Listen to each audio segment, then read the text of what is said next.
រឿងព្រាយអាបនៅភូមិវាលខ្សាច់និងកោះដាច់ស្រយាលមួយក្រុមបុគ្គលិកក្រុមហ៊ុនដឹកជញ្ជូនមួយក្រុមបានជួលឡានក្រុងធ្វើដំណើរទៅសម្រាកកាយនៅឆ្នេរសមុទ្រដាច់ស្រយាលមួយនៅពេលទៅដល់ពួកគេបានឃើញដើមឈើងាប់មួយដើមធំឈរត្រដែតកណ្ដាលវាលខ្សាច់សក្បុសដែលមើលទៅដូចជាដៃបិសាចកំពុងឈោងចាប់មេឃយប់ដំបូងខណៈដែលគ្រប់គ្នាកំពុងជប់លៀងនៅមុខឡានក្រុងនិងផ្ទាំងប៉ាណូក្រុមហ៊ុនស្រាប់តែមានពន្លឺពណ៌បៃតងខ្សោយហោះចេញពីប្រហោងដើមឈើងាប់នោះវាវិលវល់កាត់មុខមនុស្សរួចក៏បាត់ចូលទៅក្នុងព្រៃក្បែរឆ្នេរអ្នកស្រីម្នាក់ក្នុងចំណោមបុគ្គលិកបានចាប់ផ្ដើមមានអាការៈចម្លែកនាងមិនព្រមហូបបាយធម្មតាទេប៉ុន្តែបែរជាលួចទៅអង្គុយម្នាក់ឯងនៅក្រោមដើមឈើងាប់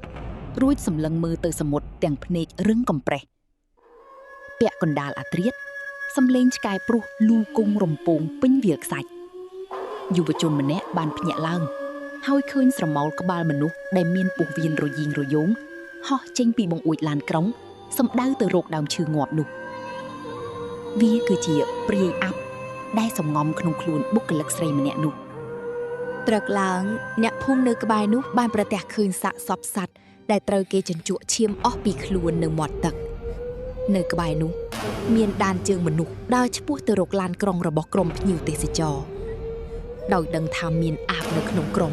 គ្រប់គ្នាភ័យស្លន់ស្លោចង់ឡើងឡានរត់ចេញប៉ុន្តែ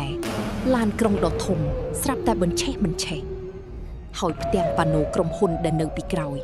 ក៏ស្រាប់តែប្រែជាមានរូបភាពឈាមស្រក់តក់មកលើដីតាមពិតទៅដើមឈើងាប់នៅកណ្ដាលវាលសាច់នោះគឺជាកន្លែងសម្រាប់អាបមកដោះសម្បកខ្លួនទុក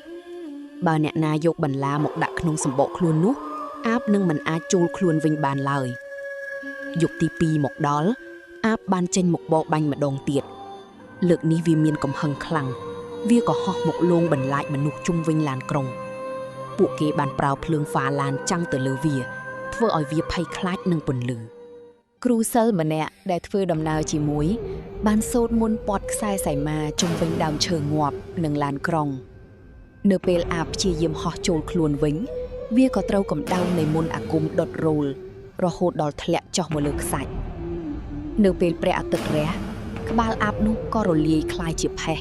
លាយឡំជាមួយខ្សាច់មាត់សមុទ្រក្រុមបុគ្គលិកបានឡើងឡានក្រុងចាក់ចេញទាំងក្តីរន្ធត់ប៉ុន្តែដើមឈើងាប់នោះនៅតែឈរទីនោះដដែលរងចាំទទួលព្រលឹងអាបថ្មីមកស្នាក់នៅ